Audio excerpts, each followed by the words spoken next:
তুমি যেই আগুনটা বুকের ভেতরে লুকিয়ে রেখেছ সেটা যদি আজ জ্বলে ওঠে তাহলে কে তোমাকে থামাবে? শোনো, মানুষ হেরে যায় বাইরে থেকে নয়, হেরে যায় ভেতর থেকে। যেদিন সে ভাবে আমি আর পারবো না, সেদিন থেকেই তার পতন শুরু হয়। কিন্তু তুমি আলাদা। তুমি জন্মেছ লড়াই করার জন্য। তুমি জন্মেছ হার মানা মানুষদের সামনে উদাহরণ হয়ে দাঁড়ানোর জন্য।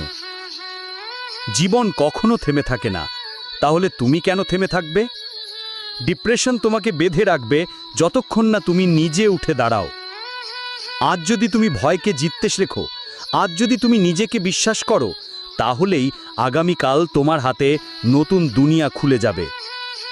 তুমি পারবে, কারণ তোমার ভেতরের আগুন অপরাজেয়।